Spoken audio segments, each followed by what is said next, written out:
सहना भवतु सहनो भुनक्तु सह वीर्यं करवावहे तेजस्विनावधीतमस्तु मा विद्विषावहे। ओम शांतिः शांतिः शांतिः। हे कृष्ण करुणा सिंधो दीनबंधो जगतपते गोपेश गोपिका कांतं राधा कांतं नमोस्तुते। गुरुर्ब्रह्मा गुरुर्विष्णु गुरुर्देव महेश्वरा गुरुर् साक्षात् परब्रह्म तस्मै श्री गुरवे नमः।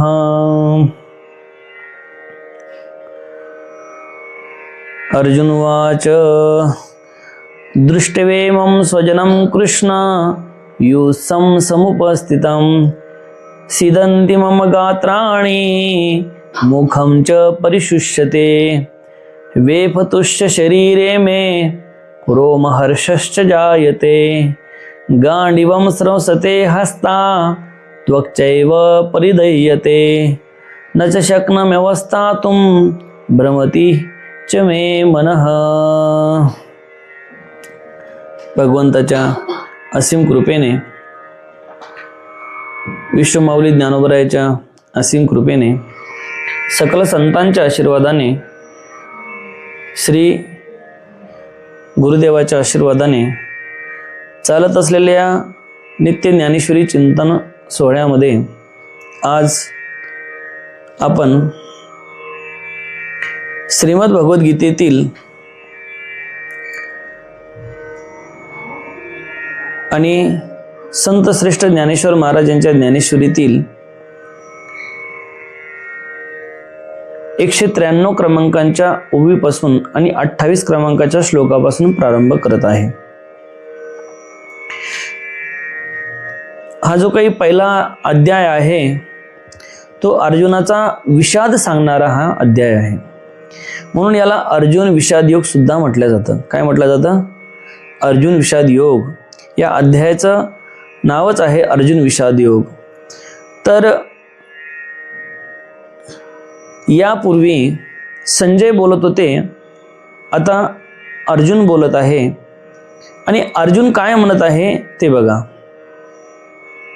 दृष्ट्वेमं स्वजनं कृष्ण युत्सं समुपस्थितं सीदन्ति मम गात्राणि मुखं च परिशुष्यते।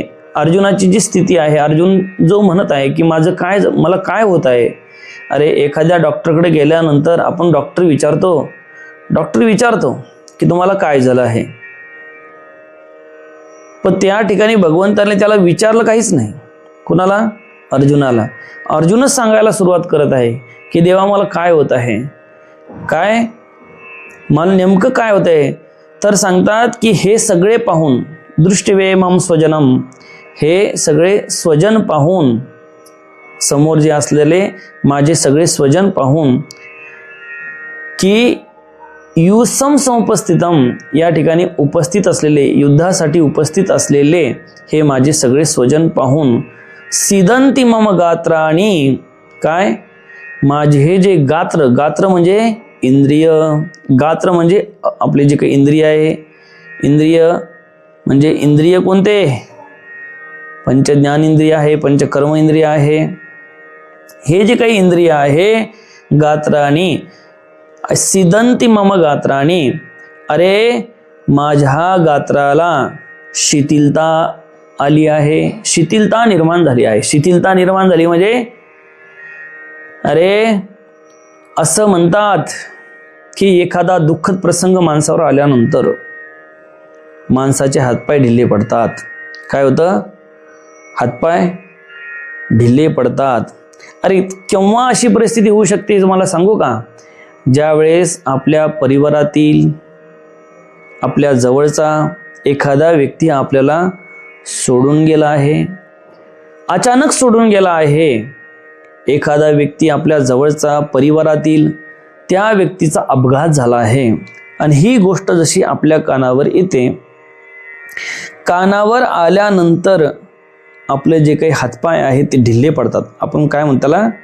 हातपाय ढिल्ले पडतात। ढिल्ले पडतात म्हणजे अंगात अवसन राहत नाही. काय करावं सुचत नाही, घबराहट निर्माण होते. काय होते? घबराहट निर्माण होते. काय करावं समजत नाही, काय केलं पाहिजे हेही सुचत नाही. आणि अशा पद्धतीची घबराहट काय होते? अंतःकरणामध्ये निर्माण होते. आणि अंतःकरणामध्ये ही जी काही घबराहट आहे, ही जी घबराहट अंतःकरणामध्ये निर्माण झालेली तर काय करते? माणसाला खचून टाकते. आणि मग माणसाला काय करावं हे सुद्धा सुचत नाही. मी काय केलं पाहिजे हे सुचत नाही, काय करावं हेही समजत नाही. त्या पद्धतीने अर्जुन जो आहे तो काय म्हणतो की त्या पद्धतीने सिदंती मम गात्र, आणि माझे जे गात्र आहे, माझे जे अवयव आहे शीतल झाले आहे. शीतल झाले म्हणजे निष्क्रिय झाले. जसं आपण बोली भाषेमध्ये काय म्हणतो आपण की हातपाय ढिल्ले पडले आहे. काय पडले आहे? अरे अचानक जर समोरून एखादा वाहक तुम्हाला दिसला, काय होतं? वाहक जर दिसला अचानक, अरे एखादा दिसला बिबट्या अचानक, तर तुमच्यातलं अवसन संपून जातं. काय करावं समजत नाही, आहे की नाही? त्याला म्हणतात हातपायाचा ढिलेपणा किंवा इंद्रियाची शीतलता निर्माण होणं. आणि मग घबराहट निर्माण होते. काय होते? घबराहट निर्माण होते. आणि घबराहट जी आहे ती घबराहटच काय होते? मग तुम्हाला दुःखाला कारणीभूत होते. अरे जर तुमच्या ठिकाणी बल सामर्थ्य असतं तर तुम्ही त्या वाघाशी सुद्धा 2 हात करू शकता. तुमच्यामध्ये काही कमी सामर्थ्य नाही, तुम्ही त्या वाघाशी सुद्धा 2 हात करू शकता. परंतु नेमकं होतं काय की ज्यावेळेस वाघ दिसला की आपले हातपाय ढिल्ले पडतात. एखादा बिबट्या दिसला, एखादा अस्वल दिसला, आपण लढण्याची ताकदच सोडून देतो. या ठिकाणी अर्जुनाची परिस्थिती याच्यापेक्षा वेगळी नाही. आणि मुखमच्या परिशुष्यती, आणि मुख जे आहे ते कोरडं पडत आहे. काय होत आहे?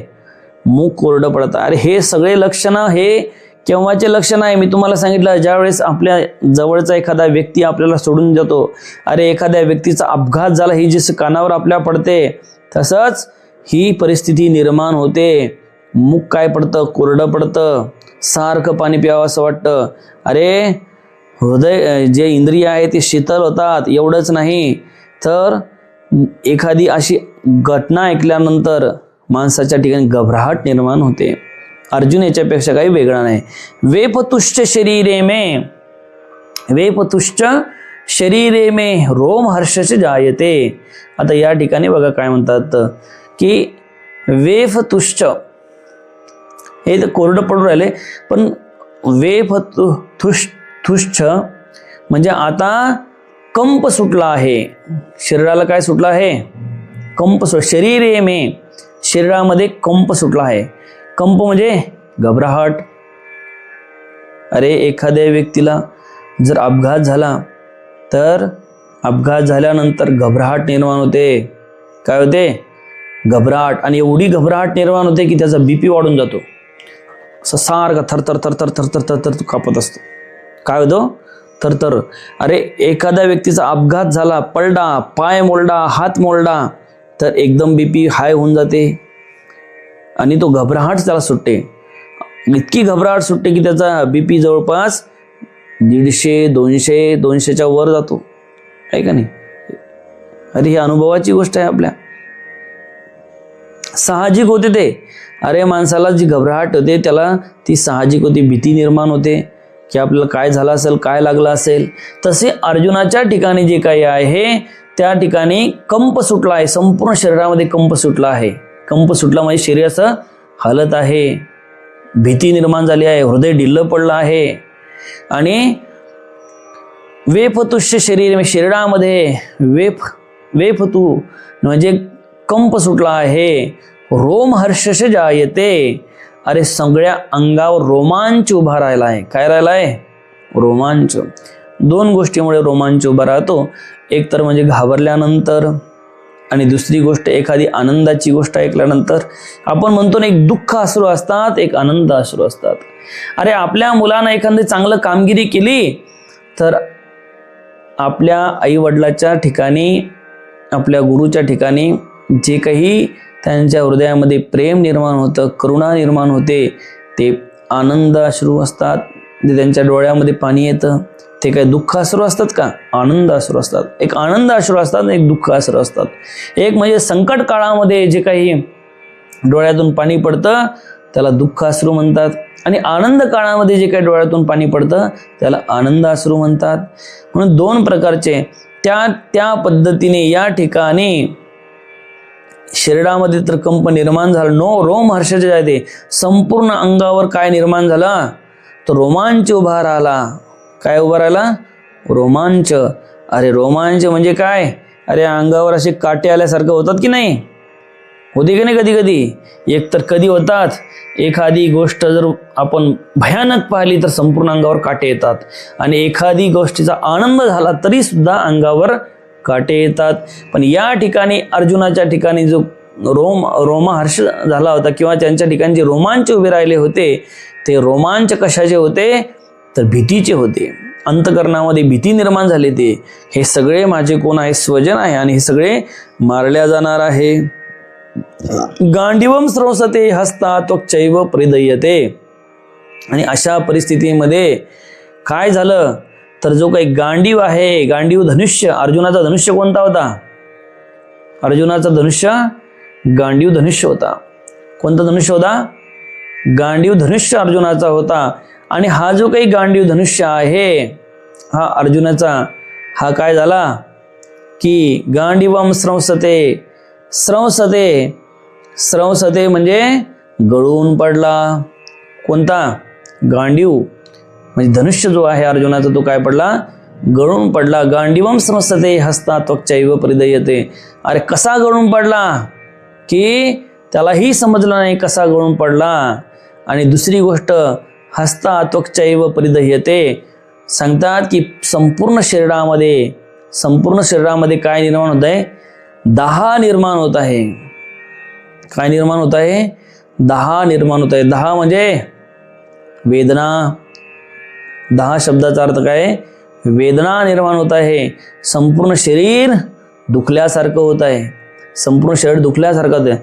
न च शक्नमवस्थातुं भ्रमति वच मे मनः, की न च शक्नो मेवस्थातुं भ्रमति वच मे मनः, की असं सांगतात की माझं मन जे आहे ते काय झालं आहे? तर भ्रमिष्ठासारखं झालं आहे. मन सुद्धा कसं झालं आहे? भ्रमिष्ठासारखं झालं आहे. अरे काय करावं ते सुचत नाही. आणि परिस्थिती तर अशी राहिली की आता उभं राहण्यामध्ये सुद्धा सामर्थ्य राहिलं नाही. अरे एखादा जवळचा व्यक्ती मेल्यानंतर जो त्याचा एवढा धीर खचतो त्याच्या जीवलगाचा की त्याला धरावं लागतं. असं धरावं लागतं ना. अरे तुम्ही पाहता ना, एखाद्या परिवारातला जर व्यक्ती मेला तर त्याच्या शेजारचे जे आहे त्याचे दोन्ही हात धरतात, एक इकून धरतो आणि त्याला त्या प्रेत यात्रेसोबत धरून नेतात. का नेतात धरून? कारण त्यांच्यामध्ये उभं राहण्यासाठी सुद्धा सामर्थ्य नसतं. उभं राहण्यासाठी सुद्धा त्यांच्यामध्ये सामर्थ्य नसतं, म्हणून दोन्हीकून दोघं धरतात. काय धरतात? त्यांचे हात. आणि त्यांचे हात धरून त्याला घेऊन जातात. कुठे घेऊन जातात? स्मशानभूमीमध्ये. मग का धरतात हात? त्याला तसं चालू द्यायला पाहिजेत ना, पण तसं चालू देत नाही. का चालू देत नाही? कारण त्यांच्यामध्ये आता उभं राहण्याचं सुद्धा सामर्थ्य राहत नाही. कशामुळं? तर त्यांचे जो काही जीवलग आहे तो जीवलग गेल्यामुळं त्यांचं जी काही मनाची अवस्था आहे ती मनाची अवस्था काय झाली आहे? मन एकदम हे होऊन गेलं की अंतकरणामध्ये भीतीचं वातावरण तयार झालं. हृदय ढिलं पडलं. हृदय शरीराने म्हणजे अवयव जे आहे ते सामर्थ्यहीन झाले, म्हणून त्यांना धरून घेऊन जावं लागतं. अशा पद्धतीने या श्लोकाचा अर्थ आहे. आता या श्लोकावर चिंतन करत असताना माऊली ज्ञानोबराय काय सांगतात ते एकदा बघू. तो म्हणे अवधारी देवा, काय म्या पाहिला हा मेळावा तो गोत्रवर्ग आगवा देखिला येथ. कोण म्हणे? तो शब्दानं कोणाला ग्रहण करायचं? अरे तो शब्दाने अर्जुनाला ग्रहण करायचं. तो म्हणे अवधारी देवा म्या पाहिला हा मेळावा. मेळावा म्हणजे अरे रणांगणामध्ये आलेले जे काही या बाजूचे लोक पाहिले, रणांगणामध्ये आलेले त्या बाजूचे लोक पाहिले, म्हणजे पांडवाच्या बाजूचे लोक पाहिले आणि कौरवाच्या बाजूचे लोक सुद्धा मी पाहिले आहे. इकडडेही पाहिले तिकडडेही पाहिले. आणि तो गोत्रवर्ग आघवा देखील येथ. या ठिकाणी इकडल्या साईडने सुद्धा आणि इकडल्या साईडने सगळा गोत्र वर्ग आहे, सगळे स्वजन आहेत. कोण आहेत? अरे समोरून लढणारे कोण आहे? भीष्म पितामह, आजोबा, ज्याने आपल्याला नातवाला अंगा खांद्यावर खेळवलं असा आजोबा भीष्म पितामह आहे. अरे समोरच्या पार्टीमध्ये आणखीन कोण आहे? ज्या गुरु द्रोणाचार्याने त्याला शिकवलं तो द्रोणाचार्य आहे. अरे समोरच्या पार्टीमध्ये कोण आहे? आपले सगळे चुलत भाऊ आहे. अरे समोरच्या पार्टीमध्ये कोण आहेत? तर कृपाचार्य, कर्ण सारखे. अरे कर्ण समजा दूरचा होता, सक्का भाऊ होता, पण त्यांना माहीत नव्हतं, आहे का नाही? तर सांगायचं म्हणजे, आणि या ठिकाणी सुद्धा इकडल्या साईडनं कोण आहे? तर आपले पुत्र आहेत. त्याच्यानंतर जे काही इकडं सुद्धा द्रुपद राजा आहे, अनेक सगळे सोयरे आहे, काही सगळे दूरचे नाही. मग हे सगळे स्वजन पाहिल्यानंतर अर्जुनाला भविष्य असं वाटू लागलं की इकडेही मरणार आहे, काही इकडेही मरणार आहे. सगळे दोन्हीकडे सगळे जिवंत राहणार आहे का? अरे मरण्यासाठीच आले आहेत. आणि जी पार्टी हरेल त्यांना मरावं लागणार आहे का नाही? अरे एक तर पांडव जर मेले तर कौरव जिंकणार आहे, नाही तर कौरव तरी सगळे मरणार आहे. कौरव मेल्याशिवाय पांडव जिंकणार आहे का? म्हणून मरण हे निश्चित होतं त्या ठिकाणी.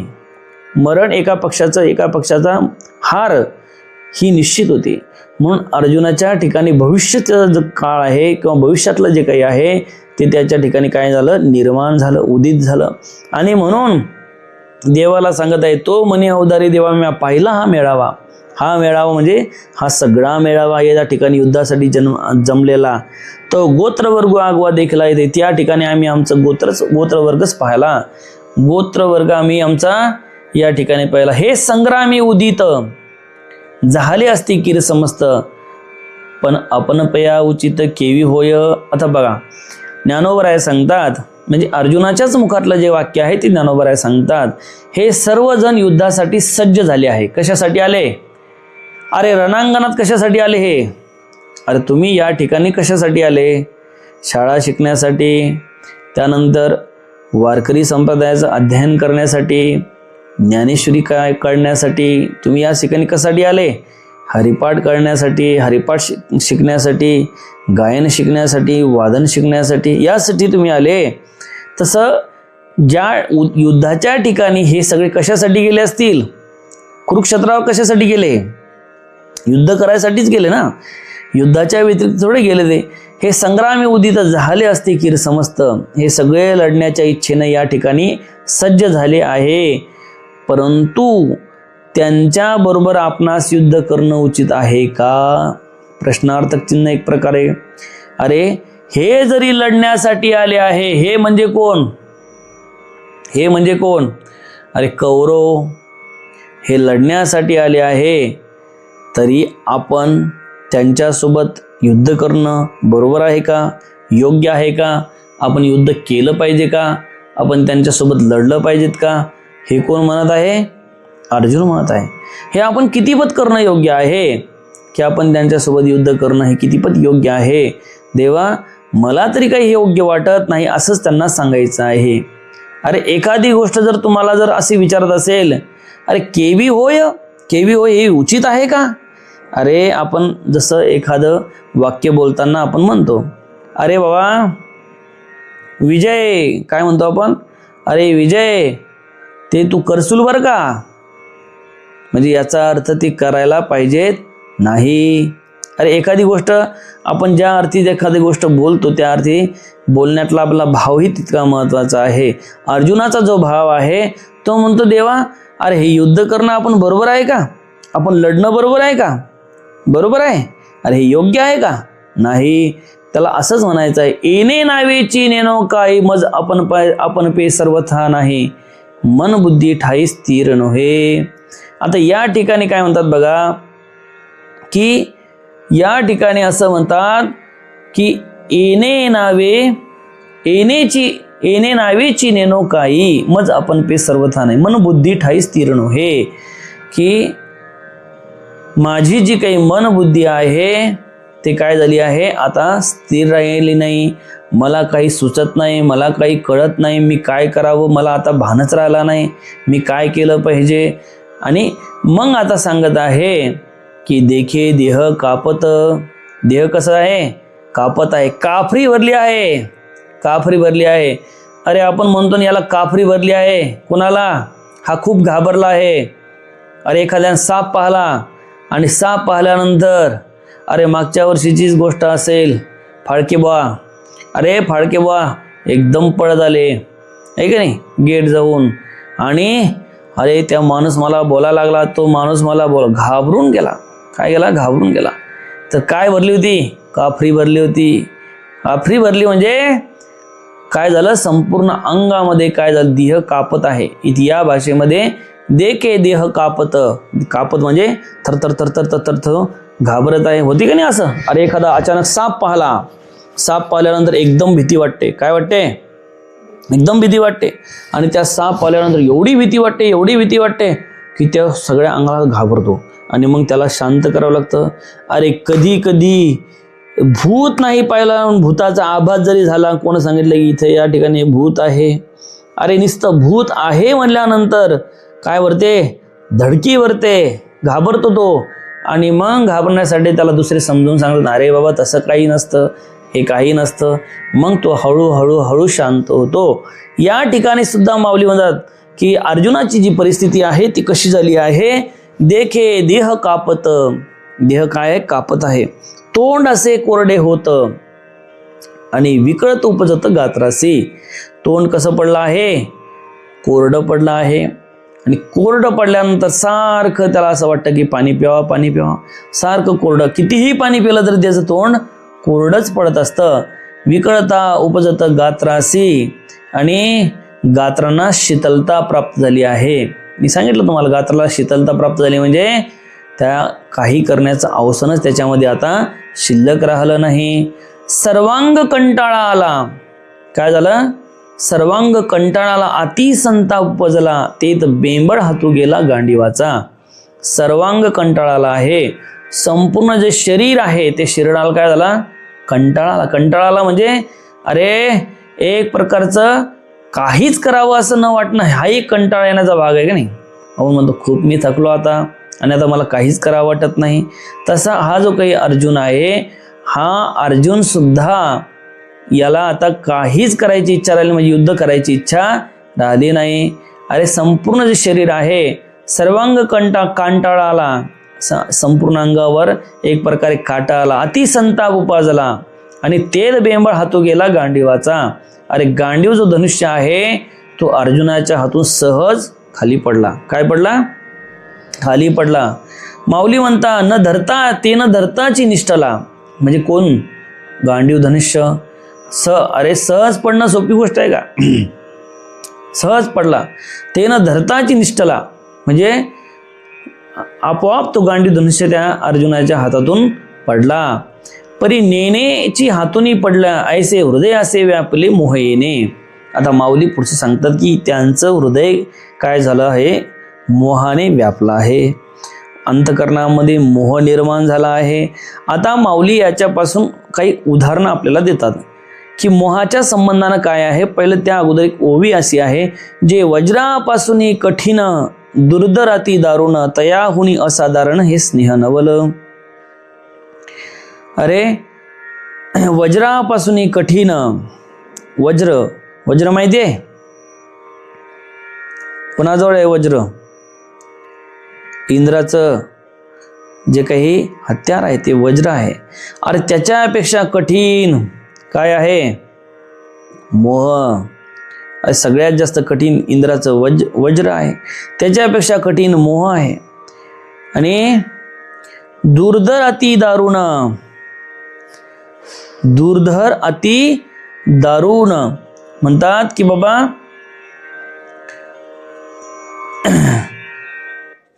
त्याहुनी दुर्धर अति दारुण, तयाहुन असाधारण हे स्नेह नवल. अरे स्नेहाच्या संबंध, स्नेह म्हणजेच मोह, या मोहाच्या संबंधाने सांगतात की बाबा त्याच्याही पेक्षा या आपतेष्टाचा मोह आश्चर्यकारक आहे. काय आहे, अरे दुर्धर कधी म्हणतो आपण, एखादी गोष्ट जी सहज जात नाही तिला काय म्हणतो, दुर्धर. याला दुर्धर आजार झाला, काय म्हणतो आपण, दुर्धर आजार झाला. दुर्धर म्हणजे तो सहजासहजी बरा न होणारा आहे की नाही, त्यालाच म्हणतो ना दुर्धर. तर असा जो काही दुर्धर मोह कोणाच्या ठिकाणी निर्माण झाला, कोणाच्या ठिकाणी, अर्जुनाच्या प्रती मोह निर्माण झाला, अर्जुनाच्या ठिकाणी मोह निर्माण झाला. आणि त्या मोहाचं वर्णन करत जे वज्रापासून कठीण, उदाहरण देऊन सांगितलं वज्रापेक्षा ते कठीण आहे. आता अर्जुनाची जी काही सामर्थ्य आहे त्या सामर्थ्याचं वर्णन करतात की अर्जुन काही साधारण माणूस नाही. अरे अर्जुनाचं सामर्थ्य काही कमी नाही. अरे अर्जुन जो आहे त्या अर्जुनाचा काय पराक्रम आहे हे माऊलीने पहिले सांगितलं की अर्जुन काही साधारण नाही. जेने संग्रामी हरू जिंतला, निवांत कवचाचा ठाव फेडिला, तो अर्जुन मोहे कवळला क्षणा माझी. अरे जेने संग्रामी हरू जिंतला, हर म्हणजे भगवान शंकर. कोणाला संग्रामामध्ये कोणाला जिंकलं, भगवान शंकराला. कुणी, अरे अर्जुनाने, ज्याने भगवान शंकराला जिंकलं. निवांत कवचाचा ठाव फेडिला. अरे निवांत कवच नावाचा जो राक्षस होता, त्या निवांत कवच नावाच्या राक्षसाला मारण्याचा पराक्रम सुद्धा अर्जुनाच्या नावावर आहे. आणि त्याचा ठाव ठिकाणा जसा नाहीसा केला ते निवांत कवच नावाच्या राक्षसाचा, तो अर्जुन मात्र एवढा बलाढ्य सामर्थ्यशील, जो कधीही परास्त झाला नाही, जो कधीही हरला नाही, पराभव त्याला कधी शिवला नाही, तो अर्जुन मोहे कवळला क्षणामाजी. तो अर्जुन क्षणामाजी मोहामध्ये लिप्त झाला. कशामध्ये, मोहामध्ये. आता माऊलीने उदाहरणं दिले आपल्यासाठी की कशा पद्धतीने अर्जुन हा गुंतला आहे मोहामध्ये. सांगतात जैसे भ्रमरभेदी कोडे, भलतेसी काष्टे कोरडे, काष्ट कोरडे, परी कळिके माझे सापडे कोळीये. अरे भ्रमर माहितीये का, नाही, त्याला भुंगा म्हणता. तुम्ही काय म्हणता, भुंगा कशावर असतो तो, भुंगा कशावर असतो. अरे भुंगा एक त्या लाकडाला पण लागतो आणि लाकडाला लागल्यानंतर लाकडाचं तो पीठ करून टाकतो. अरे मावळदाला लागतो भुंगा आणि त्या लाकडाचं काय करून टाकतो, पीठ करून टाकतो. अरे तोच भुंगा तुरीच्या शेंगावर तुम्ही पाहत नाही का, अरे तोच भुंगा कमळाच्या फुलावर सुद्धा असतो.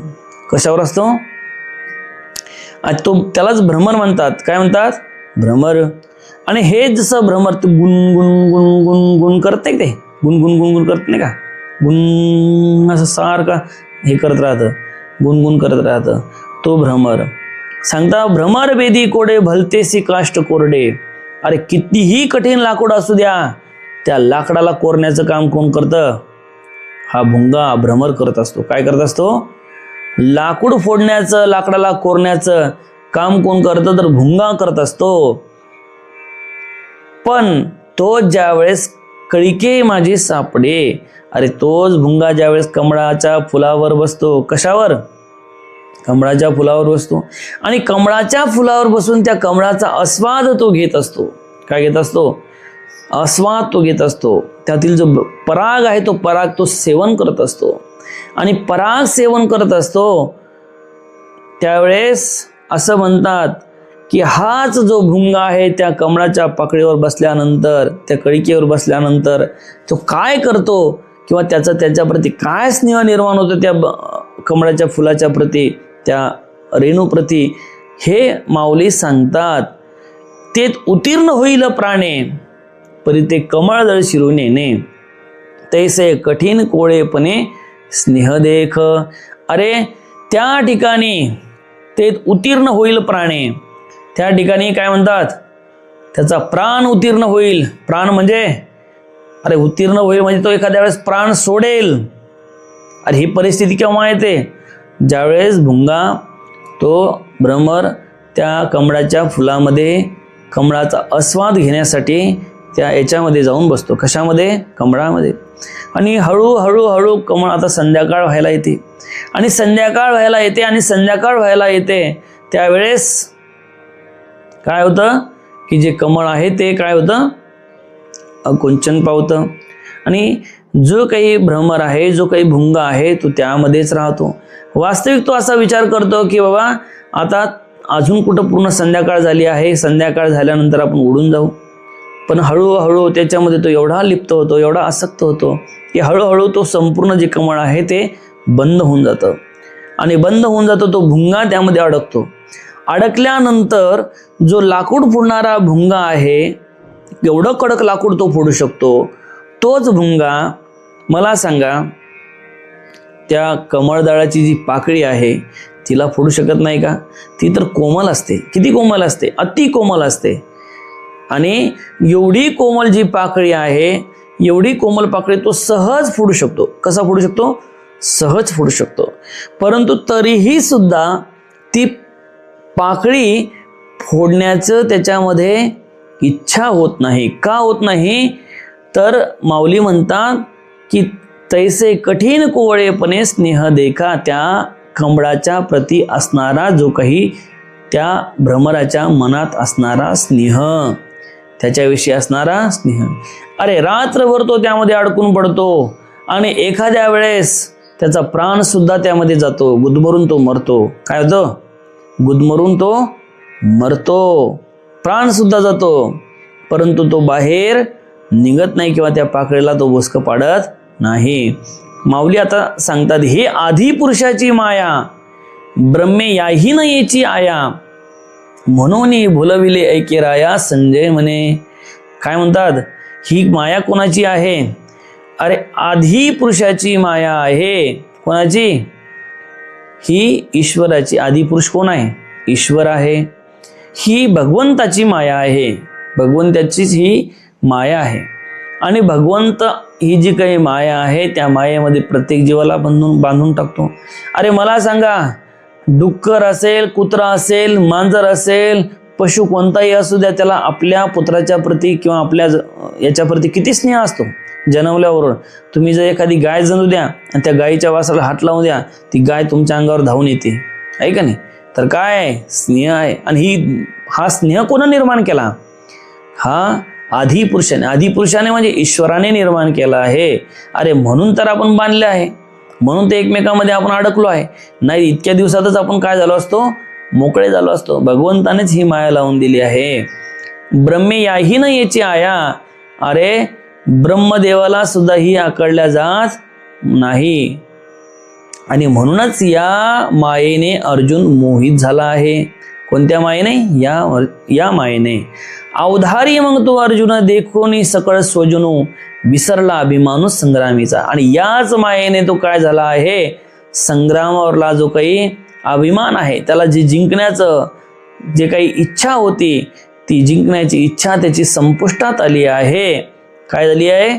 संपुष्टात. आता त्याला स्वजन दिसू लागले, त्याच्या ठिकाणी माया उत्पन्न झाली. कैसी नेनो सदयाती उपनला तेथे चिंता, मग म्हणे कृष्ण आता नसिजे येथ. या ठिकाणी सांगतात की बाबा की हे जे काही स्वजन आहे, माझे स्वजन जे आहे,